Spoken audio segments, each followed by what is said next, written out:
שלום, אנחנו היום נעשה לכם ניסוי.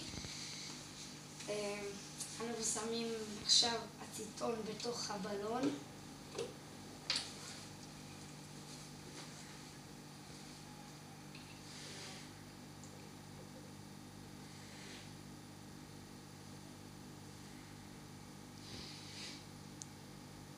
בואו ניתן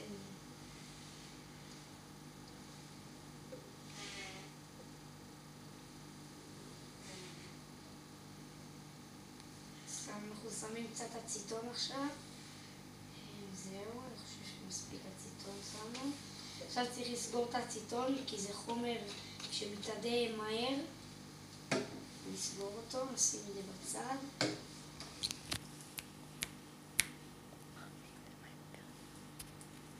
עכשיו יש לנו פה מים רותחים ומים קרים, מים עם קרח ומים רותחים, אני לא יודע אם אפשר לראות את העדים, אבל מים רותחים ממש. עכשיו, תשמעו, יש בפנים נוזל, אציטון ששמנו כמובן, ואנחנו זורקים את הבלון לתוך המים החמים, אנחנו רוצים לראות מה יקרה.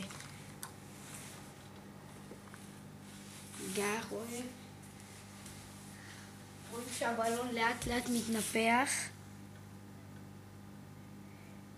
הבלון לאט לאט מתנפח. לא יודע אם אתם יכולים אתם רואים, אורי, תראה להם. מתנפח הרבה הבלון.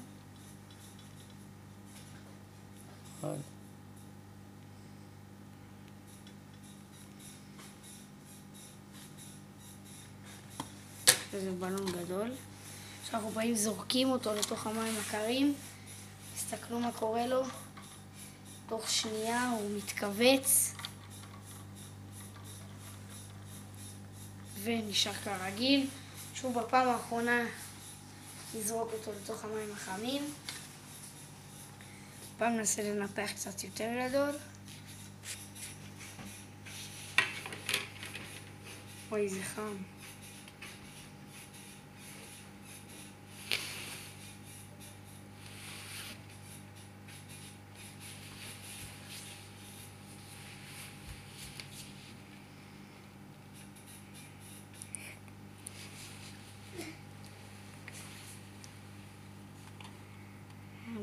ננסה לנפח אותו. אורי יעזור, רגע. אוי, זה מתחיל להיות ממש חם.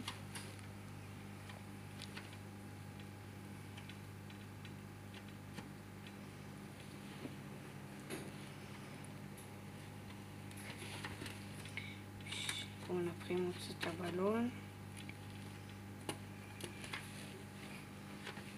כוח הבלון יתנפח מזה שהבלון הוא מים חמים.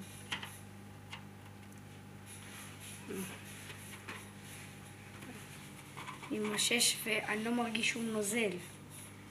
זאת אומרת שהציטון, תקלו, ברגע שאתה שם את הציטון בחום, הוא מתנפח. מתי שאתה מוציא אותו אפילו לבחוץ, שזה קצת יותר קור, תסתכלו, הוא מתכווץ. אפשר לעשות את זה אפילו קסם נחמד. אני שולף את האוויר מהבלון, והוא מתכווץ. שים אותו קצת במים קרים.